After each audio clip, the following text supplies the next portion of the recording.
بسم اللہ الرحمن الرحیم، اللہم صلی علی محمد وعلی آل محمد۔ میں ہوں جی محمد مظہر اقبال چٹھا ایڈوکیٹ، اور آپ دیکھ رہے ہیں میرا یوٹیوب چینل مظہر چٹھا۔ تو آج میں ایک انتہائی اہم موضوع لے کر آپ کی خدمت میں حاضر ہوا ہوں کہ اکثر دوست احباب اس کے معاملے میں پوچھتے نظر آتے ہیں کہ دادے کی جائیداد میں سے آیا پوتے یا پوتیوں کو حصہ ملے گا یا نہیں ملے گا۔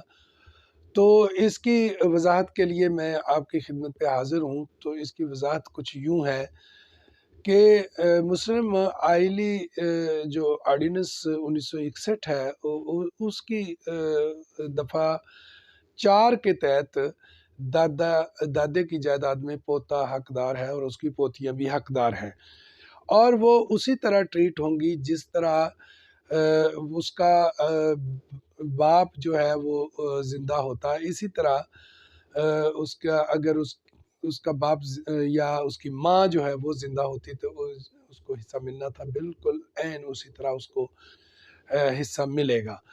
تو یہ عام طور پہ دوست احباب اس کو سکسیشن کے قوانین میں اور قانون وراثت میں اس کو دیکھتے ہیں، تو وہاں اس کی کوئی تفصیل موجود نہیں ہے۔ یہ مسلم فیملی لا آرڈیننس 1961 کی دفعہ 4 میں اس کی وضاحت کی گئی ہے، اور اس کے مطابق یہ بالکل کیٹیگوریکلی بتایا گیا ہے کہ دادے کی جائیداد میں سے پوتا حصے کا حقدار ہے۔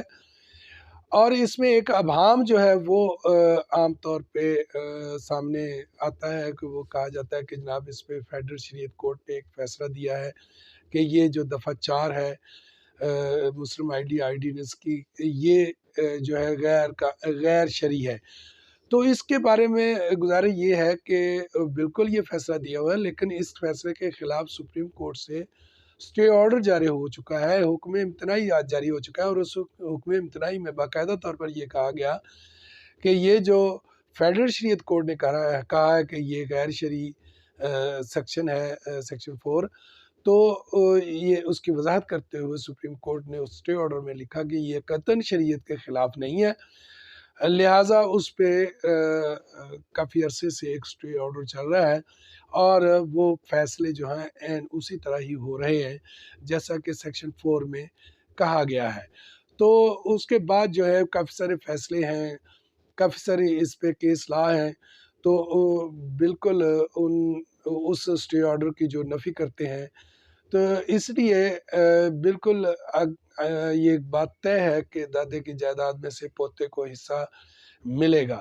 تو اگر آپ چاہتے ہیں کہ اس کی تائید میں آپ کو کچھ کیس لا چاہیے، تو وہ کیس لا جو ہے وہ میں آپ کو نوٹ کروا دیتا ہوں، اور وہ حوالے کے طور پہ آپ کے کام آئیں گے۔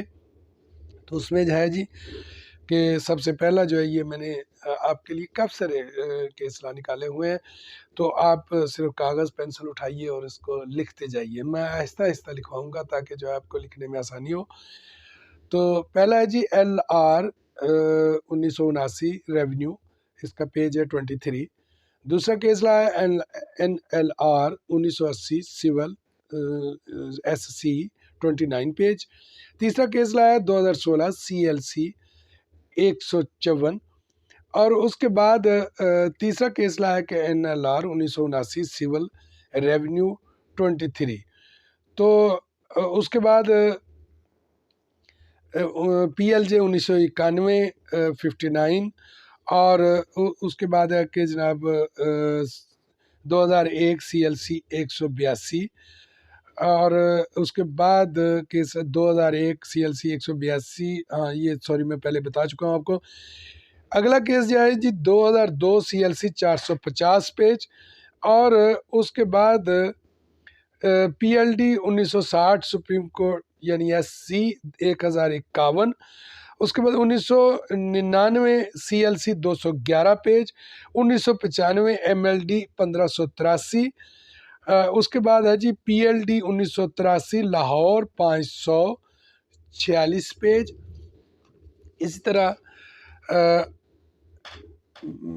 ایک PLD 1983 LAR 456، PLD 1975 Peshawar 252، PLD 1981 SC 120، PLD 1986 SC 228، MLD 1990 SC 841، MLD 1990 SC 84, PLD 1983 LAR 546, 1998 AC 273, PLD 1995 Peshawar 271، NLR 1990 SC 841، NLR 1990 SC 841، NLR 1990 SC 841۔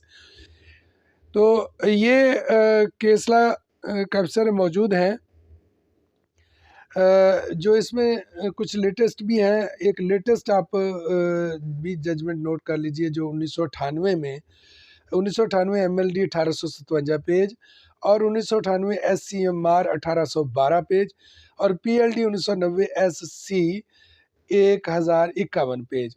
تو یہ اس کی تائید میں کیسلا موجود ہے۔ اس میں اس تمام کیسز کی جو خلاصہ ہے وہ میں آپ کو بتاتا ہوں۔ اس میں یہی کہا گیا ہے کہ ایک دادا جو ہے اس کا اگر بیٹا فوت ہو جاتا ہے اور اس کی بیٹے یا بیٹیاں موجود ہیں تو پھر وہ اسی طرح ٹریٹ ہوں گی جس طرح اگر اس کا باپ یا اس کی ماں جو ہے وہ زندہ ہوتی۔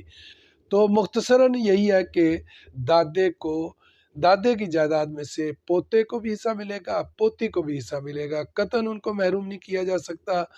اور کسی ابہام کا شکار ہونے کے بجائے ان کیس لا کو پڑھ لیجئے، دیکھ لیجئے، اور بیسک لا جو ہے وہ بھی آپ کی سپورٹ کر رہا ہے۔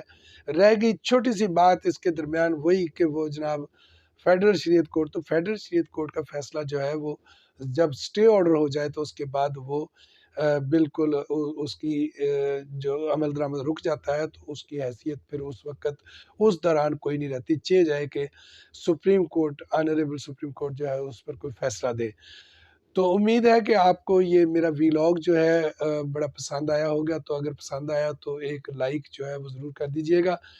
اگر آپ میرے چینل پر نئے ہیں تو مجھے سبسکرائب کر دیں تاکہ آئندہ آنے والے ویلاگ آپ کو بر وقت ملتے رہیں۔ اگر آپ چاہتے ہیں کہ آپ کو ایسی ویڈیوز ملتی رہیں، معلوماتی ویڈیوز، تو پھر آپ ضرور اس چینل کو سبسکرائب کیجئے گا۔ اسی کے ساتھ میں اجازت چاہتا ہوں۔ اللہ آپ کا اور میرا حامی و ناصر ہو۔ Thank you. اللہ حافظ۔